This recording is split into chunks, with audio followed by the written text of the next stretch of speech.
The government's watchdog for consumers now under watch from DOJ. The Consumer Financial Protection Bureau, or CFPB, was set up after the Great Recession to police financial firms for consumer harm. Over the years, taking payday lenders to court and drafting new rules to curb excessive credit card and banking fees. But the agency is now the subject of Elon Musk and President Donald Trump's efforts to slash costs in government, as the administration accuses the CFPB of excessively regulating the industry, a case of, quote, government overreach. Musk recently tweeting RIP as the administration tapped 2025 project co-author Russell Vought, acting director, and began plans to lay off CFPB employees en masse. The union representing Bureau employees brought a lawsuit, leading a judge to block the mass firings for now. But in the meantime, the agency's functions are essentially frozen. Vought told staff via an email obtained by NBC News, quote, please do not perform any work tasks. Law professor Chris Peterson worked at the CFPB in the Obama administration and says consumers may not have anywhere to go while the CFPB is on ice. If this agency stops to do its work, all across the country, my family, your family, our grandmothers, our brothers, our sisters are going to be less safe from scams and billing errors and financial traps.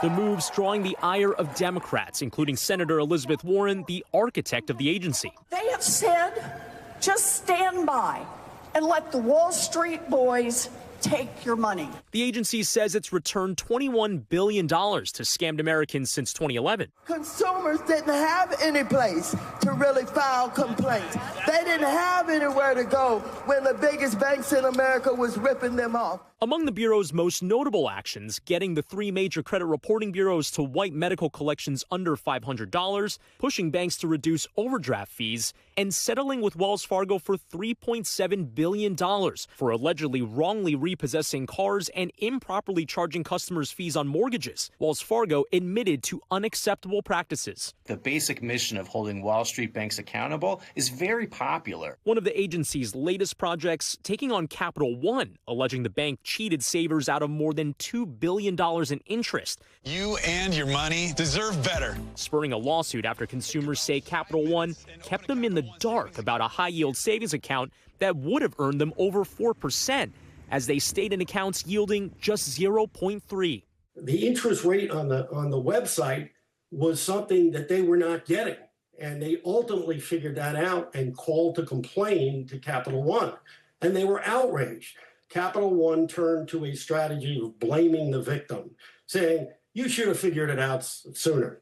Chet Waldman is one of the attorneys who first brought the case to the courts with an independent law firm. The CFPB then jumped in with its federal enforcement firepower. The CFPB became aware of our lawsuit and at some point began to investigate. Capital One telling CNBC, we strongly disagree with their claims and will vigorously defend ourselves in court. The CFPB did not respond to NBC News' request for comment about the staff layoffs or the status of suits like the one against Capital One. But former staffers say the future of the agency remains up in the air. So right now, the most important federal watchdog has been locked up and isn't doing its work. NBC's Brian Cheung joins me now to talk more about this. So just to kind of remind people at home and set the stage of the context here, Musk, for his part, is working right now with Visa to let people transfer money on X, formerly Twitter, kind of like how we use Venmo and Zelle and all that jazz.